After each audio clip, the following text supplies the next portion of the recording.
आता सांगितलं जोपर्यंत जीवात जीव आहे श्वासात श्वास आहे बाळू धनगराची बकरी कधी पण माझ्या भागात येते सगळ्यात मोठा कार्यक्रम करून घेणारा बाळूमामाने करणारा हा सतीश निकम आहे फक्त माझा रोग जाळून टाकला पाहिजे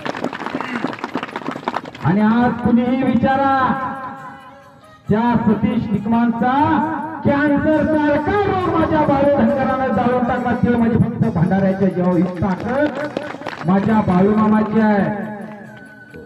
बाळूमामा म्हणजे साधा सुद्धा देव नाही जिवंत उदाहरण तुमच्या गावा शेजारी आहे हा देव अंधश्रद्धेच्या विरुद्ध आहे 27 महिने मुलगा पोटात होता 27 महिन्यानं जन्माला घालणारा देव म्हणजे माझा बाळूमामा आहे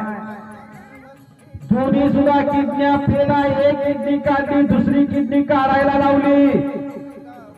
डॉक्टर म्हणला जगणार नाही गेले 5 वर्ष झालं देवरे राष्ट्राचा माणूस आहे हनुमानी आबा प्रत्येक वर्षाला 1.25 महिना सेवा करतो ही ताकद माझ्या बाळूमामाची आहे हा देव कुणाच्याही याला नशीब लागतं मामांची बकरी आपल्या गावात आल्या मामांची बकरी म्हणजे बाळूमामाची लक्ष्मी आहे तुम्ही तुपातलं घातलं भाकऱ्या केल्या चपात्या केल्या म्हणजे मामाला लय आनंद होतो असा नाही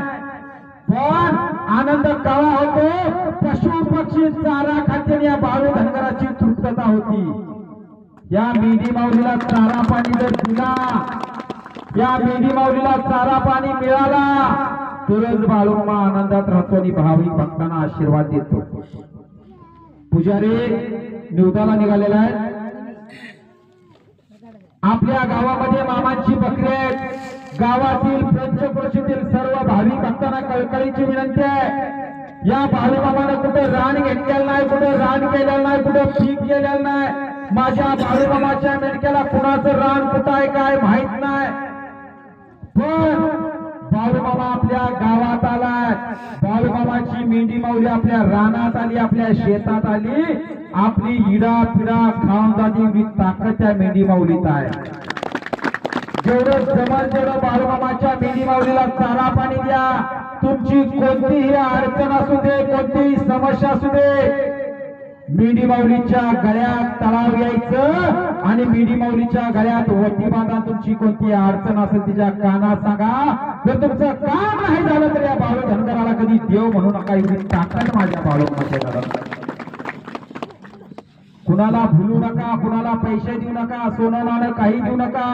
तुमची काय अडचण असेल माझ्या मेंढी माऊलीला माझ्या बाळू